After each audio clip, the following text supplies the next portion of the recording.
어떻게 살아야 할까요? 우리는 어디서 와서 어디로 가고 있는 것일까요? 인간의 영원한 질문입니다. 이 질문에 대해 잘 사는 것이 답이다. 그리고 무에서 와서 무로 끝나는 것이 인간 삶으로 정의하고 있습니다. 그럼 잘 사는 것은 무엇일까요? 잘 살려면 잘 사는 것에 대한 분명한 개념이 선행되어야 하는데요. 내가 쓰고 싶을 만큼 재물이 있고 내 하고 싶은 대로 할 수 있는 건강과 시간이 있으면 잘 사는 것일까요? 그런데 부러움을 받는 잘 살 수 있는 조건을 가진 사람들이 우울증과 마약과 자살에 더 많이 노출되는 이유는 무엇일까요? 그것이 결코 잘 사는 식이 아니기 때문일 겁니다. 잘못된 식을 가지고 있는 것입니다. 무에서 와서 무로 끝난다고 하면 무에서 어떻게 유라는 존재가 성립될 수 있습니까? 무는 언제나 영원한 무일 뿐입니다. 그것이 과학이고 논리입니다.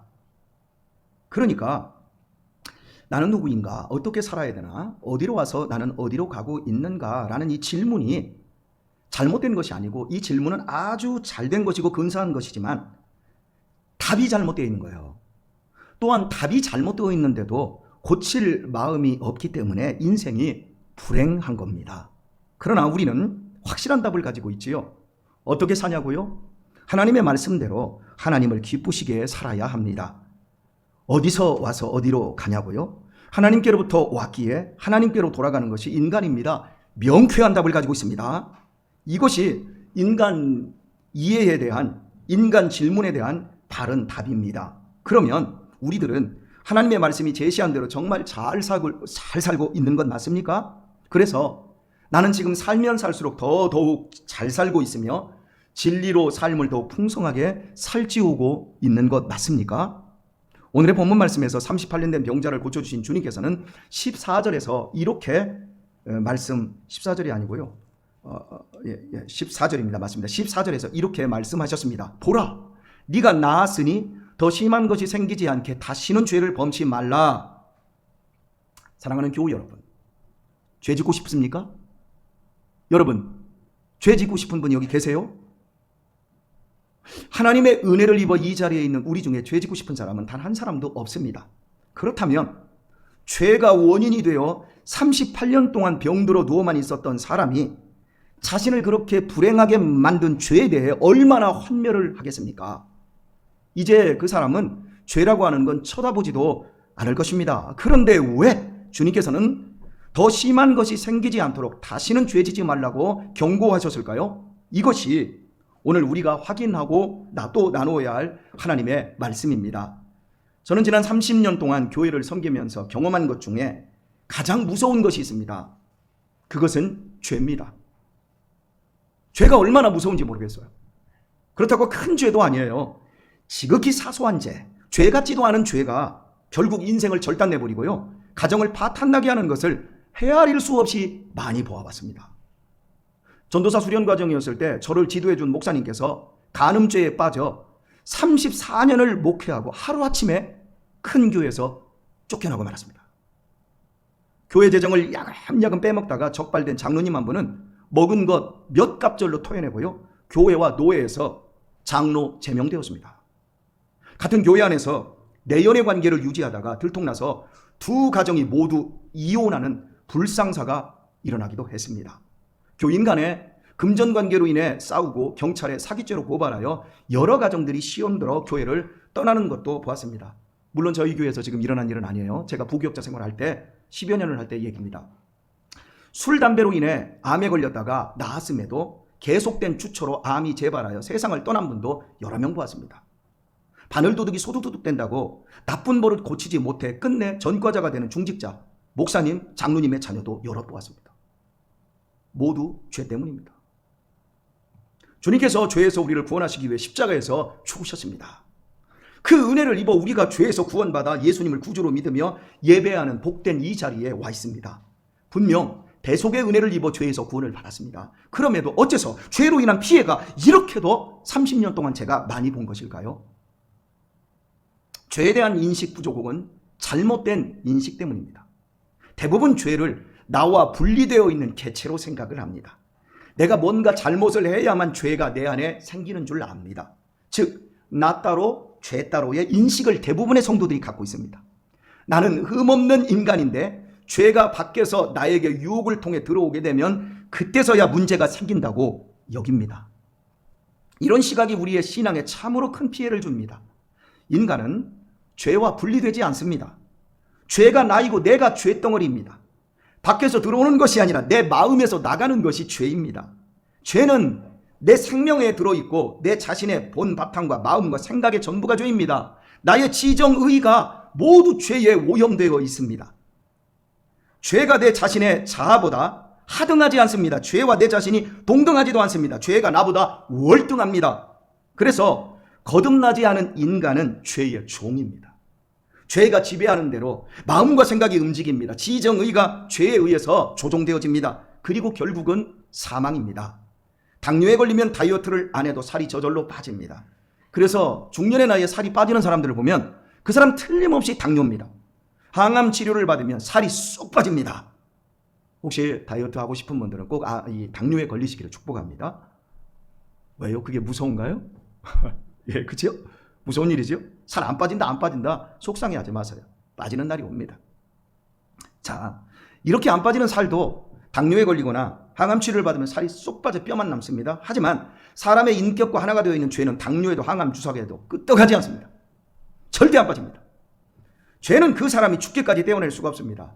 죄를 해결하는 길은 죽는 방법 외에는 없습니다. 주님의 죄에 대한 경고는 참으로 끔찍하고 무섭습니다. 마태복음 18장 8절에서 9절 말씀을 한번 볼까요? 눈으로 보는 게 훨씬 좋을 것 같아요. 이 예수님께서 하신 말씀이에요. 이런 말씀이 마가복음에는 거의 한 장이 나와요. 근데 마태복음에는 좀 짧게 나왔어요. 마가복음을 제가 소개를 하려다가요, 그냥 마태복음을 제가 여러분에게 소개합니다. 만일 네 손이나 네 발이 너를 범죄케 하거든 찍어내버리라. 장애인이나 다리 저는 자로 영생에 들어가는 것이 두 손과 두 발을 가지고 영원한 불에 던져지는 것보다 나으니라. 만일 네 눈이 너를 범죄하게 하거든 빼어내버리라. 한 눈으로 영생에 들어가는 것이 두 눈을 가지고 지옥불에 던져지는 것보다 나으니라. 목사 얘기가 아니에요. 예수님의 말씀이에요. 지옥 얘기가 훨씬 많아요. 교우 여러분, 주님의 말씀이 정말 찍고 뽑고 빼면 죄가 해결이 가능하다는 말씀으로 들리십니까? 두 가지입니다. 분명히 지옥이 있다는 것이고요, 천국이 있다는 것이고요. 이것이 첫 번째고요. 눈을 뽑고 손발을 찍어내는 각오로 죄를 무서워라는 것이 두 번째입니다. 예, 죄는 지체 문제가 아닙니다. 몸은 다 연결되어 있고 죄를 짓는 일은 내 자아가 동의하고 찬성해야만 성립이 됩니다. 예를 들어서 내 입이 누군가를 욕했습니다. 그러면 내 마음에서 지정의가 발동이 되어야만 죄를 짓습니다. 그러니까 입만 잘라낸다고 해서, 입만 막는다고 해서 죄가 없어지는 게 아니란 얘기예요. 죄는 우리가 생각하는 것보다 훨씬 더 심각하고 운명적인 큰 문제입니다. 죽음으로도 죄는 끝나지 않습니다. 죽음은 죄의 심판이 아닙니다. 죽음 이후에 지옥의 심판이 기다리고 있습니다. 이 무시무시한 이야기를 주님이 하셨는데도 믿는 사람들은 죄에 대해, 지옥에 대해 바로 알려고 하지 않습니다. 관심이 없습니다. 생각해 보십시다. 전능하신 하나님께서 우리를 구원하는데 지혜가 부족해서 당신의 사랑하는 독생자를 죽이셨겠습니까? 하나님께서 죄를 심판하시려고 보니 죄와 내가 공동 운명입니다. 죄를 잡자니 내가 죽습니다. 사랑하는 사람이 죽습니다. 죄를 잡으면. 그렇다고 나를 놓아주자니 지옥입니다. 그래서 죄는 끊어내고 나는 살리고자 아들을 십자가에서 대신 죽이셨습니다. 대리 속죄하신 것입니다. 그래서 예수님께서 이 세상에 오셔서 하신 일은 한 가지입니다. 우리를 구원하시는 것입니다.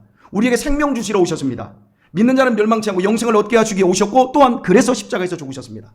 모든 가르침과 병고침과 기적은 구원을 보여주는 표적으로만 사용하셨을 뿐, 목적은 우리를 죄 가운데서 끄집어내어 우리에게 영원한 생명을 주시려는 것이었습니다. 그렇게 우리는 구원을 받았습니다. 그런데 구원을 받았는데 왜 우리는 죄에서 자유할 수 없는 것일까요? 왜 죄로 인해 엄청난 피해를 보아야 하는 것일까요? 왜 십자가의 능력은 그저 이론에 불과한 것처럼 우리에게 느껴지는 것일까요? 아닙니다. 분명 우리는 죄에서 구원을 받았습니다. 오늘 본문에 38년 된 병자는 분명 죄에서 구원을 받았습니다. 죄로 인해 생긴 병에서 38년 동안 잡혀 있었지만 예수님께서 그를 죄 가운데서 구원해 주셨기에 그가 나은 것입니다. 그는 병만 나은 것이 아니라 그의 죄가 38년 된 죄가 해결받은 겁니다. 그는 현재 죄에서 깨끗한 상태입니다. 그 자신도 모르게 예수님께서 그의 죄를 해결하였기에 그 결과로 그가 나은 것입니다. 그래서 주님은 그 사람에게 다시는 죄를 범치 말라고 경고하신 것입니다. 이제는 달라진 것이 하나가 있습니다. 그가 지금 죄에서 사죄를 받았기 때문에 그가 이제부터 죄를 선택할 수도 있고 죄를 거부할 수도 있습니다. 예수님의 은혜를 입기 전까지는 그저 죄의 종이었습니다. 무조건적으로 죄의 지배를 받아야 됐습니다. 선택사항이 아니었습니다. 그냥 끌려가야 됐습니다. 38년 동안 꼼짝도 못하고 한탄과 원망과 탄식만 결실을 했을 뿐입니다. 그러나 은혜를 입어 그는 죄에서 해방되었습니다. 이제 그에게는 선택권이 있습니다. 죄를 따라갈 수도 있고 예수님의 말씀을 따라갈 수도 있습니다. 주님께서 다시는 죄를 지어서 더 심하게 되지 말라고 했지 죄를 짓지 않아서 구원받을 조건을 만들라고 하지 않았습니다. 손발 자르고 눈 뽑아서 천국에 올 수 있는 자격을 네가 스스로 만들라고 하지도 않았습니다. 내가, 예수님의 말입니다, 내가 천국에 올 수 있도록 은혜를 네게 주었으니 다시는 죄에게 종로로 돼서 불행하고 불쌍한 삶을 살지 말라고 경고한 것뿐입니다.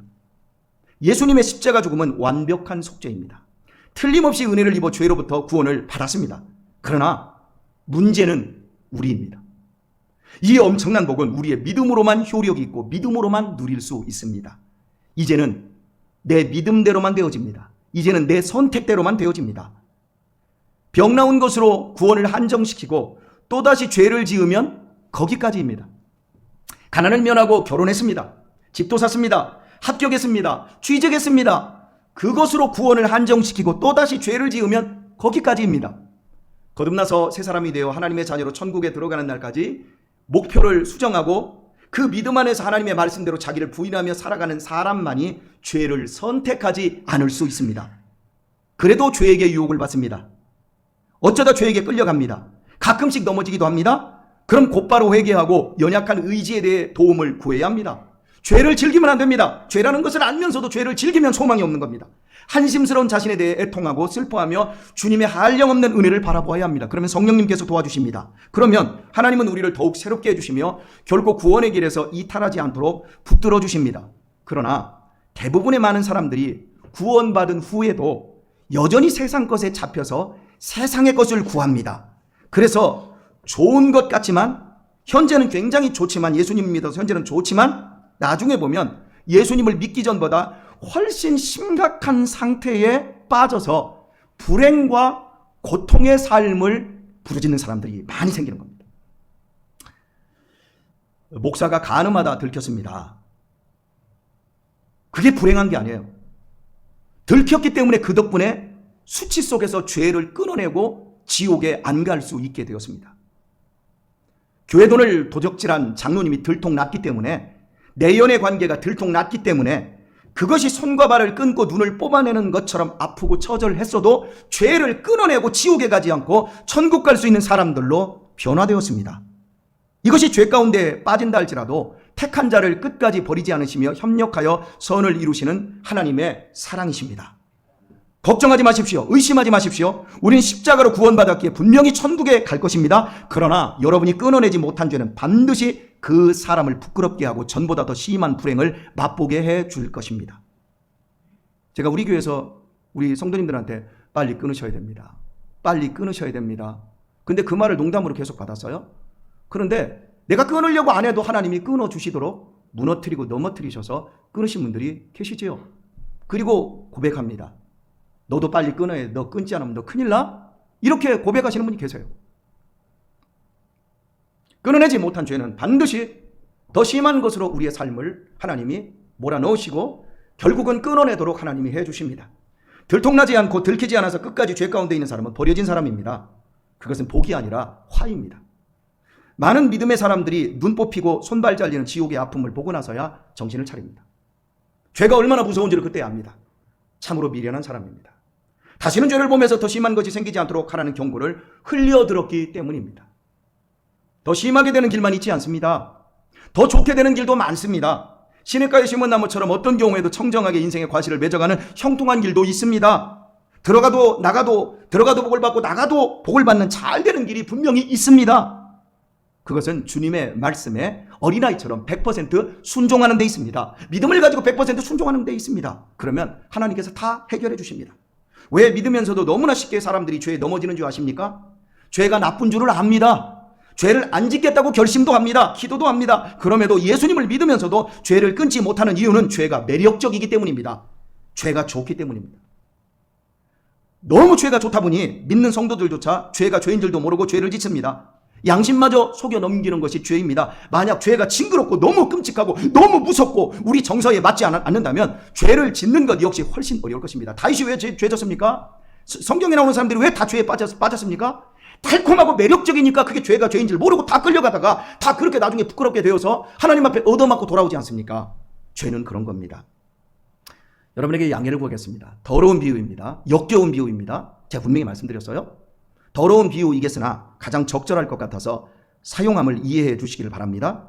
어떤 사람이 자기가 방금 눈 똥을 비닐봉지에 담아 흘러나오지 않도록 완벽하게 봉인을 했습니다. 그리고는 인견, 즉 가장 부드럽고 사람 피부에도 잘 맞는 매우 비싼 옷감으로 예쁘게 감쌌습니다.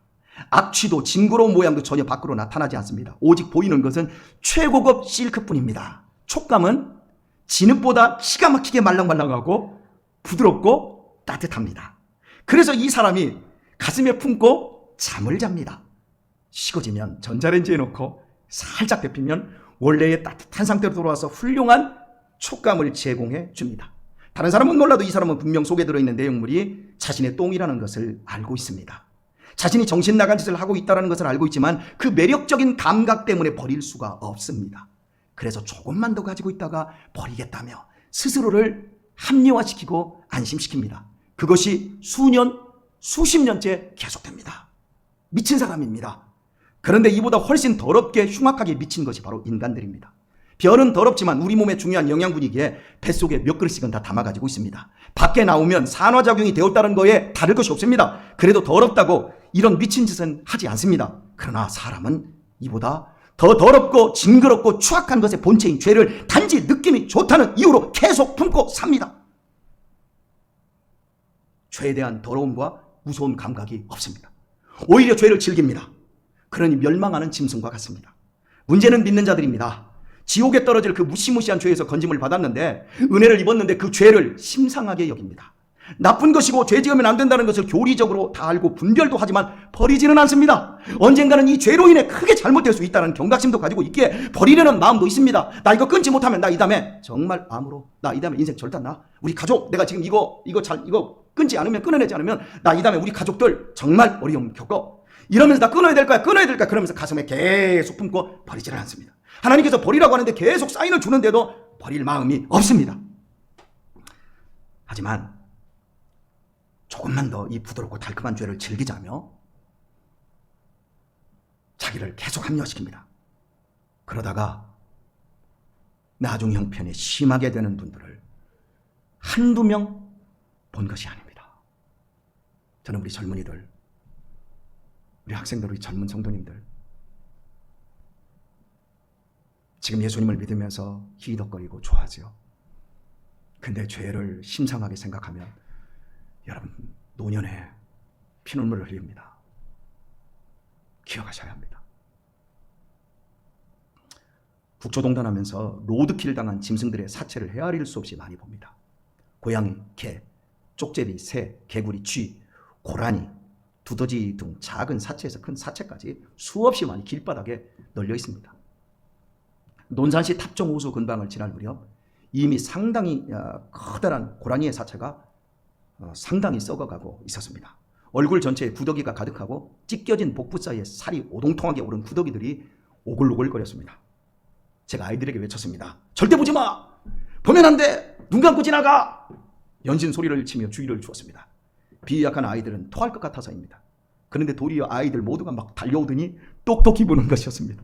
더욱 선명하게 보는 거예요. 이게 뭐예요? 이 꿈틀거리는 게 뭐예요? 그냥 보더라고요. 이것이 죄에 대해 가지는 사람의 호기심입니다. 그리고 죄에 대해 단련되어 감각조차 무뎌진 인간의 실체입니다. 죄에서 구원을 받았지만 그래도 우리의 자아는 죄가 좋다는 걸 아십니까? 우리의 지정의는 죄가 더 사랑스럽습니다. 그래서 모든 것을 동원하여 죄로 향하는 자기의 생각과 마음과 행동을 변호하고 합리화시킵니다. 이 정도는 죄가 아니야. 남들도 다 그러고 사는데 나한테는 절대 심한 일이 생기지 않을 거야. 다 잘 될 거야. 지옥은 있을 리가 없어. 예수님이 모두 비유적으로 이야기한 것이 지옥은 절대 없어. 죄에 대한 정서는 우리에게 기막히게 잘 맞고 전혀 이질감이 느껴지지 않습니다. 이렇게 자기 자아를 편들며 사람 중에 단 한 사람도 이런 식으로 산 사람 중에 예외 없이 그 인생 뒤가 더 심하게 되었습니다. 하나님은 말씀하셨습니다. 사람은 심은 대로만 거둔다고.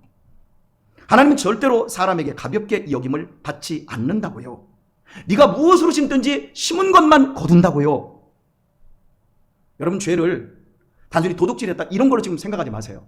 형제를 미워하고 누군가를 미련한 놈이라고 하고 내 자신의 쾌락과 욕망을 편들기 위해서 하나님을 거부하는, 하나님의 말씀을 어기는 그 모든 것이 다 죄입니다.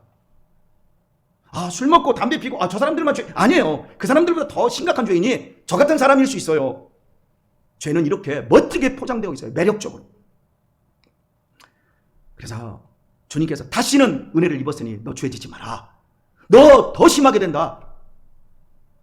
이제는 죄를 선택하지 말고 좋은 것을 선택하셔야 합니다. 좋은 것을 심으시길 바랍니다. 나쁜 것 절대 심지 마세요. 여러분이 좋은 것을 심으시면 그럼 더 좋은 것을 거두게 될 줄 믿습니다.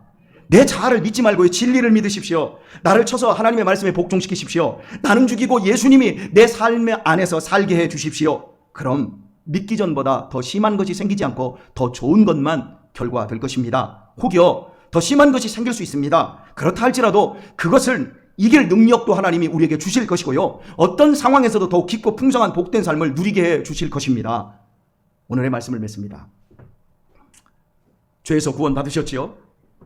그럼 다시는 죄 짓지 마십시오. 양심을 속이지 마십시오. 죄가 너무 달콤하고 매혹적이라서 못 버리겠다고요? 각오하셔야 합니다. 하나님이 당신을 사랑하시니까 가만두지 않을 것입니다. 죄는 감상이 아닙니다. 아들을 죽이면서까지 우리를 죄에서 구원하신 하나님이십니다. 우리를 사랑하는데 가만두시겠습니까? 저도 우리 아이들 죄 짓고 나쁜 짓 하면 가만두지 않습니다. 반드시 고치지요. 부디 지혜로우심으로 우리의 남은 생애 속에서 죄는 그 모양이라도 버리시고요. 항상 선을 행하며 항상 좋은 것을 선택하고 항상 좋은 것을 심으며 아름다운 천국 생활을 이 땅에서부터 연습하시고 훈련하여 여러분의 미래가 더 좋은 것을 누리게 되는 복된 미래 되시기를 예수님의 이름으로 축원드립니다.